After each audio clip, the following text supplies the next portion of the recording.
right, shalom, shalom. Before I get started, as always, I want to give all praise to Yahweh, Bahashem, Yahweh Shai, Bahashem, Rachakwadash. Double honors to the apostles and the elders of Great Millstone. Salutation and blessings to the hopeful members of the elect scattered throughout the four winds of the earth that believe wholeheartedly in the true doctrine that's being pushed throughout the four winds of the earth. All right, who are in hope of mercy and salvation during the time of Jacob's trouble, as well as when Yahweh Shai returns to the planet Earth. Okay. Now this video will be dealing with history. Okay.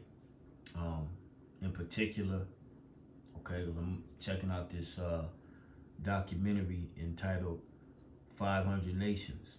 All right. And basically, in this documentary, they're taking his actual recordings of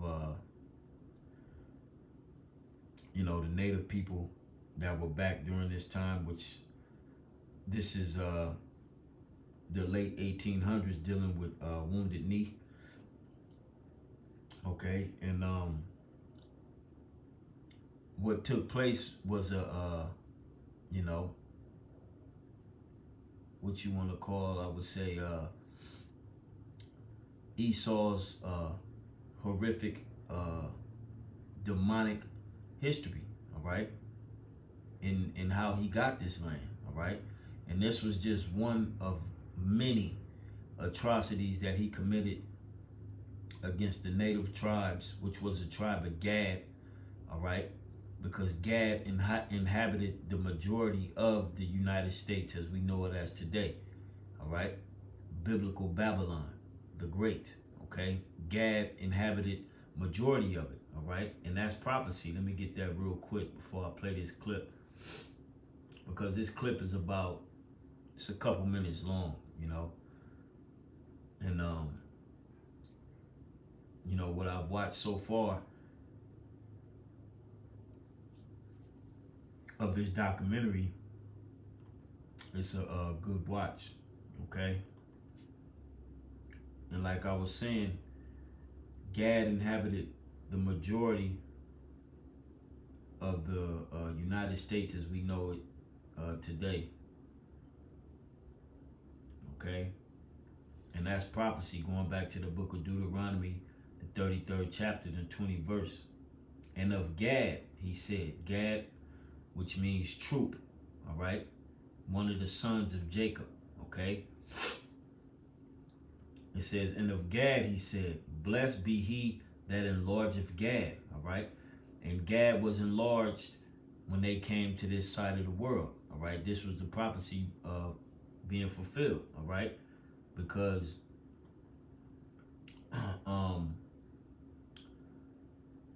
they inhabited majority of the states, all right, as well as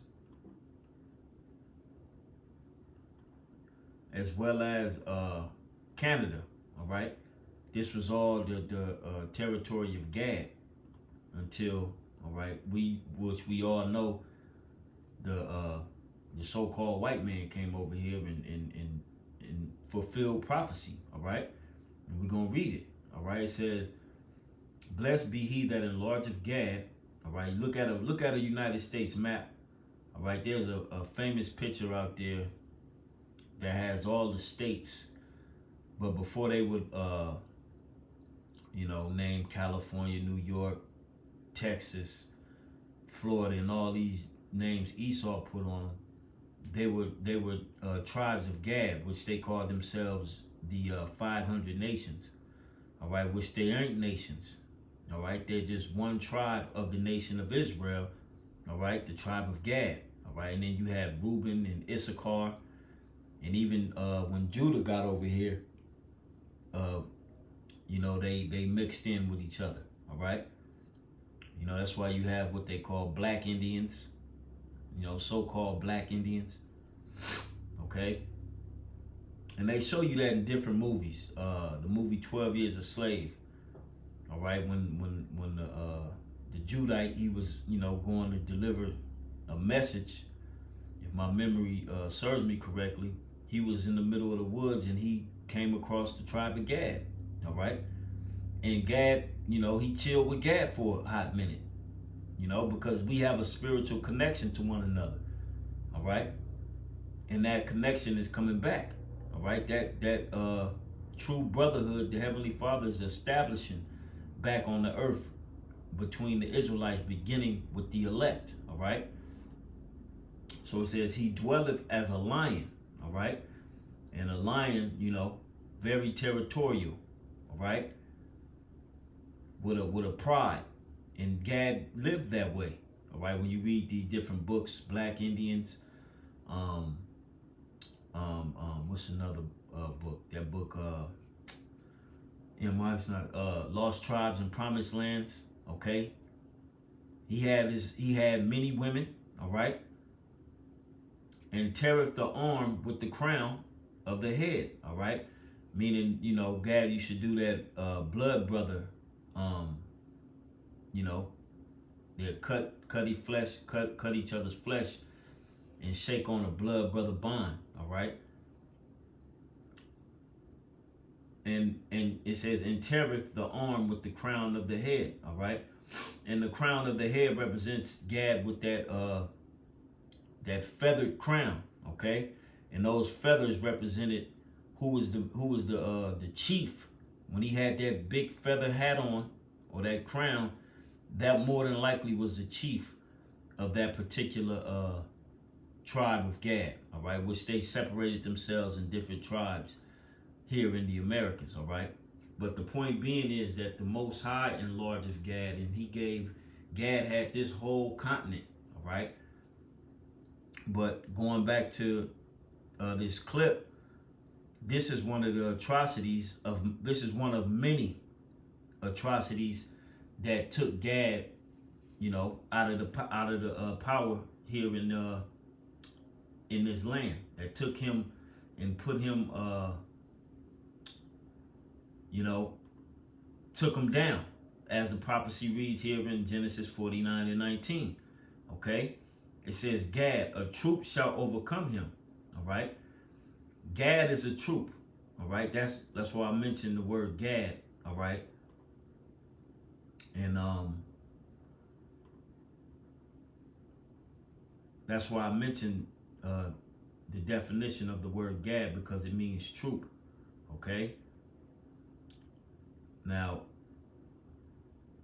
it says again, Gad, a troop shall overcome him, but he shall be overcome at the last. But he shall overcome at the last. Now, this is, like I said, this clip that we're getting ready to see is Gad,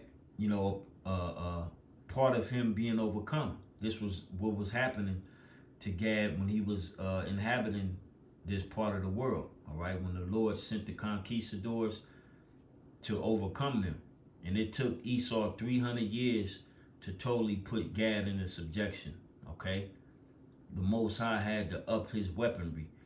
All right, and you could read Native American history on this. This is what it took Esau. All right, advanced weaponry to take Gad out. All right.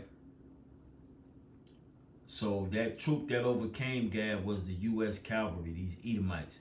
And we getting ready to show you. I'm going to show you right here in this clip, in this documentary. All right. So without any further ado, I'm going to hit play.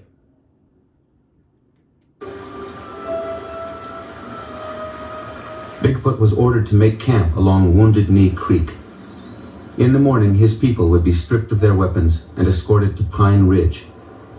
Bigfoot made assurances of his peaceful intentions, and the band made camp. He's a peaceful man. He's always say that think about the elderly, think about the children and the woman, and don't start the trouble. And that's scriptural, all right? Gad was at peace with you. He didn't want to start no trouble, all right? And what you do, Esau, Edom, you totally destroyed the Gadites for no reason, for your greed and your gain. All right, Let me see if I can find that.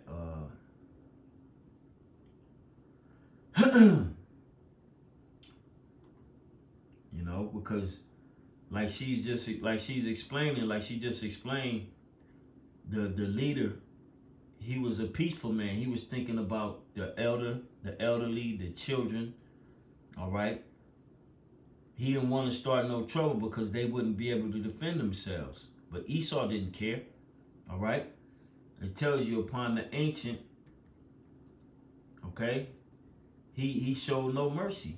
Okay, and watch when we finish watching this clip, man. This is Isaiah chapter 47, verse 6. It says, I was wroth with my people. I have polluted mine inheritance and given them into thine hand, Esau, Edom. All right. The only reason you were able to come over to this part of the world and do what you did is because the Lord allowed you to. All right. It says, thou didst shew them no mercy. Upon the ancient hast thou very heavily laid thy yoke. All right. Now let's continue. Morning broke after a sleepless night, surrounded by soldiers. Hokwoju witnesses would later recall what happened next. Bigfoot, who was sick, came up with a flag of truce tied to a stick. Dewy beard. As soldiers trained their guns on them, Bigfoot and his men brought forth all their weapons, placing them near the white flag of truce Bigfoot had planted in front of his lodge. The soldiers then searched their tents and wagons for arms, even confiscating cooking and sewing tools.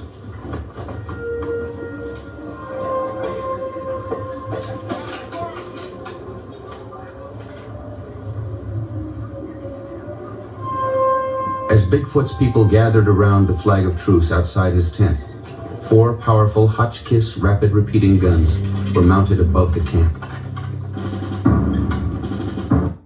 And like I said earlier, this is his advanced weaponry that, you know, put Gad out of there, man. All right. It was a rapid-firing weapon. All right. This was one of them. The most famous one is called the Gatling gun. All right. And this is something Gad he couldn't deal with. All right. And this is what the Lord had. This is how the Lord advanced his weaponry. All right.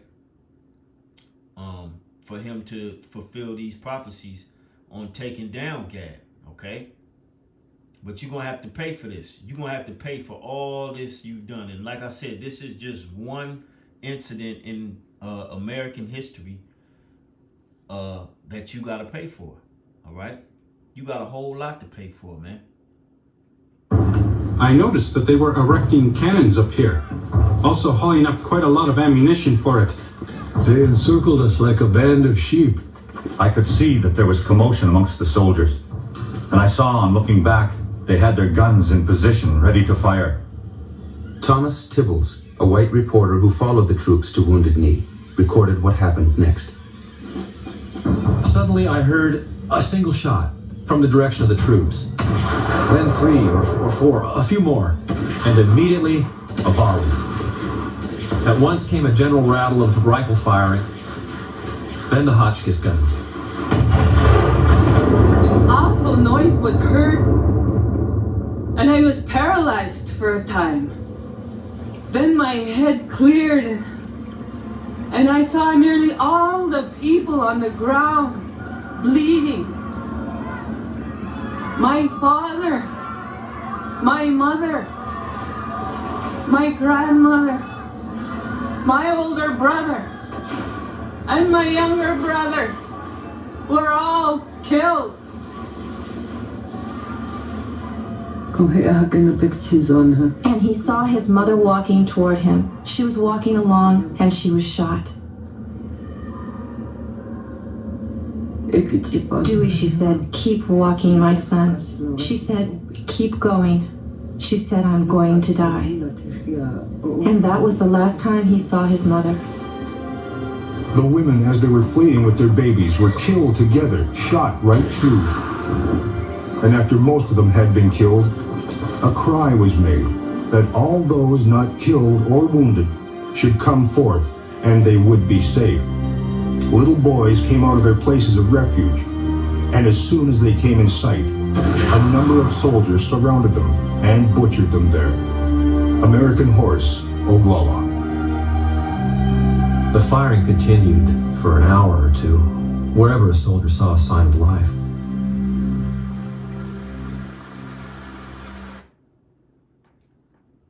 And Esau, Edom, you definitely will pay for that, okay? And we're going to show you in the scriptures.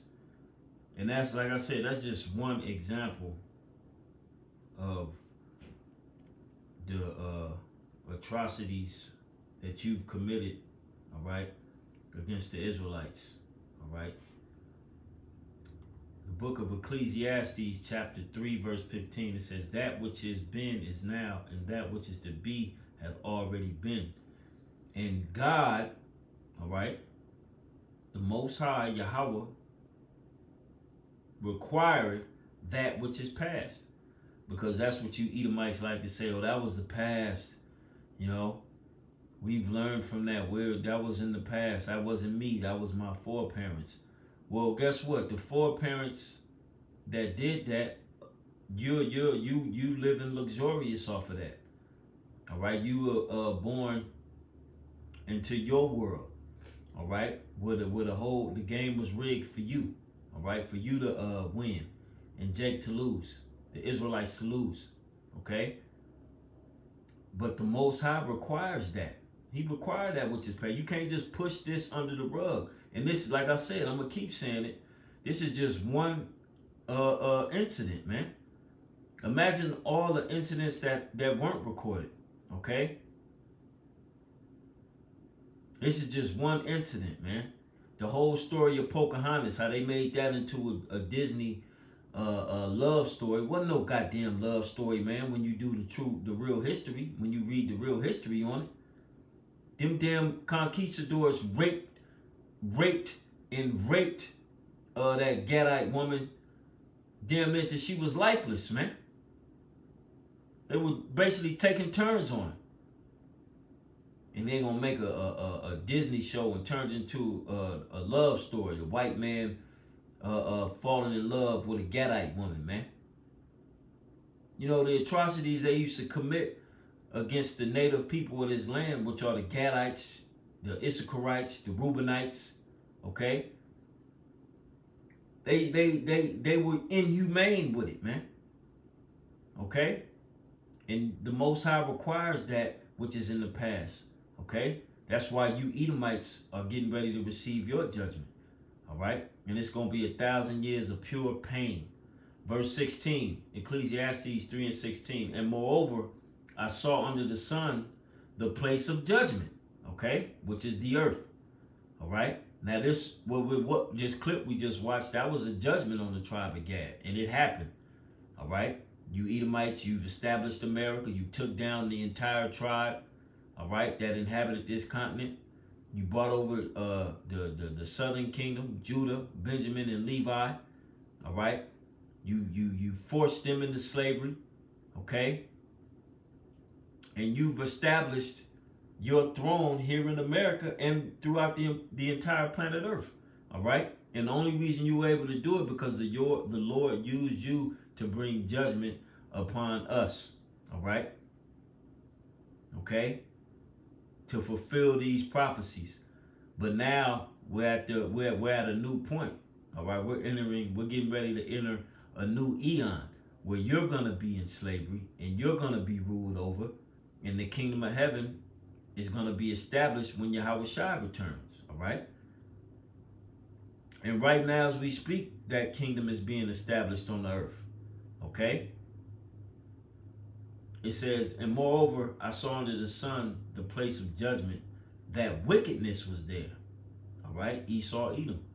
You controlling the planet Earth, and wickedness is all over the place. Okay, in the place of righteousness, that iniquity was there, the whole planet, because you're not operating according to the way the Heavenly Father said to operate when you rule in the earth. All right, so therefore, your bill is about due. Okay, and Yahweh Shai finna come cash in on your ass for what you did to his people. All right, and for you destroying the earth. Verse 17, I said in mine heart, the Most High shall judge the righteous and the wicked. And that's the time we living in. We're living in a time of judgment. And everything that you've done on this planet Earth, all right, in your eon of rulership, your age of rulership, the Lord is getting ready to cash in on your judgment. All right? Did you rule righteously or wickedly? And the answer is very wickedly. You are the wicked, okay? For there is a time there for every purpose and for every work. I said in mine heart concerning the estate of the sons of men, that the Most High might manifest them, and that they might see that they themselves are beasts. All right? And this thing that you did to the tribe of Gad and the rest of the tribes, you did it beastly. All right? You did it beastly. So everything that you've done, it shall be done unto thee. Let me get that real quick, and then we'll end it.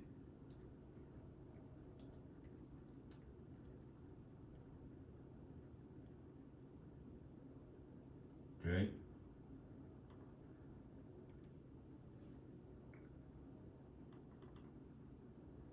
It shall be done unto thee, man.